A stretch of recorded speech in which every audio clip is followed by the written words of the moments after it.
Hey everyone, and welcome. If you're a homeowner in Calgary, you've probably seen more and more solar panels popping up in your neighborhood and thought, I wonder if that could actually work for my house. Well, today we're going to break down that exact question. We'll cover everything from the surprising science to the real-world costs to see what it truly takes to go solar in Calgary. Let's dive in. So let's just start with the biggest question right off the bat. When you think solar power, you're probably picturing someplace like Arizona, right? Definitely not Calgary, a city that's, pretty famous for its winters. But what if I told you Calgary's climate is actually its secret weapon for solar? Okay, so what's the secret? Well, it all comes down to this number, 333. That's the average number of sunny days Calgary gets every single year. That makes it one of the sunniest major cities in all of Canada, giving us almost 2,400 hours of bright sunshine. And that, my friends, is a massive amount of fuel for solar panels. And what does all that sunshine mean for your wallet? Well, it means big savings. For a typical homeowner here, a good solar setup can slash your electricity bill by anywhere from 50 to even 90%.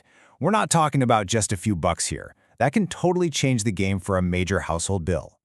Okay, but I know what you're thinking. This is the question everyone asks. What about the winter? What about those cloudy days? It feels totally backwards, right? Putting solar panels in a city known for snow? But the truth is, modern systems are built specifically for a climate like ours. There are really two key things to get here. First off, believe it or not, solar panels actually work more efficiently in cold, crisp weather than in scorching heat. And second, there's this awesome system called net metering. It basically lets you bank energy. All that extra power you generate on those long summer days, it goes back to the grid, earning you credits that you can then use during the darker winter months. All right, so you're on board. The sun shines enough, the tech works in the cold. But what does the process of actually getting the panels look like? It might seem a little intimidating, but it's really a pretty clear step-by-step journey. Let's break down what that journey actually looks like. So the whole thing really boils down to these 5 main steps. From that very first conversation all the way to flipping the switch, this is the complete roadmap. Seeing it all laid out like this makes it feel a lot more doable, doesn't it? Let's start right at the beginning. So, it all kicks off with a professional site assessment.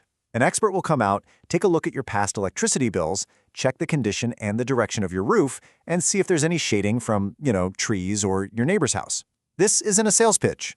Think of it like a fact-finding mission to figure out exactly what kind of system would be perfect for your home. So what's a realistic timeline for all this? Well, the whole process, from that first call to being connected to the grid, usually takes about 4 to 8 weeks. But look closely. The actual installation on your roof, that part's super fast, usually just 1 to 3 days. Most of that time is actually spent on the custom design work and getting all the permits and paperwork handled for you. Okay, so once you've decided to move forward, you've got a pretty big decision to make about the kind of system you want. It really comes down to 2 main options, and they each have their own pros and cons. On one hand, you have the grid-tied system. This is by far the most common, and it's the most cost-effective. It uses the city's power grid like a giant shared battery for your extra energy. On the other hand, you can get a system with its own battery storage. This is great because it gives you backup power if the grid ever goes down, but it does come with a higher price tag up front. But here's the really cool part. You don't have to lock in that decision on day one. Most modern systems can be designed to be battery-ready.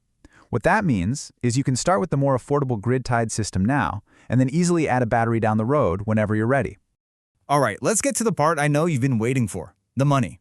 What does a solar installation actually cost? And how on earth do you get your money back? So, what are we talking about?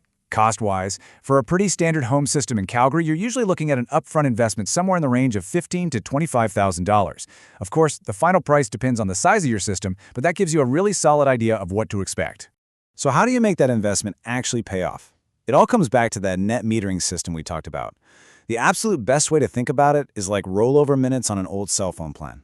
When your panels make more power than you're using, that energy flows out to the grid, and the utility company gives you credits. Then, in the winter, when you need more power, you just use up those credits you saved. It's brilliant, really.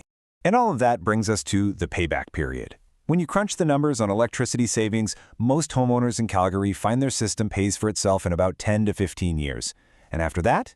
Well, after that, you're generating decades of clean and, best of all, free electricity. So let's fast forward. You've made the investment, the system has paid for itself. What does life look like after that? This is where the story gets really, really good. And check this out. The lifespan of this technology is just incredible.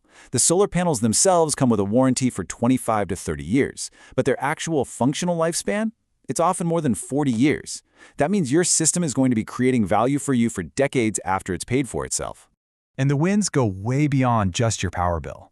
Financially, solar adds real value to your home and protects you from rising energy costs. For the planet, you're cutting your carbon footprint by 3 to 5 tons every year. And for you personally, you get this amazing sense of energy independence. And this is why you hear so many people say it. Installing solar panels often turns out to be one of the best long-term financial decisions a homeowner can make. When you add up the decades of savings, the higher property value, and the shield against inflation, it's clear this isn't just an environmental choice. It's a seriously smart financial one. So, we'll leave you with this last thought to chew on. Just imagine it. Your home could basically power itself for the next 40 years. Your roof isn't just a roof anymore. It's a power plant that's saving you money every single day. So the question is, what would you do with all those savings?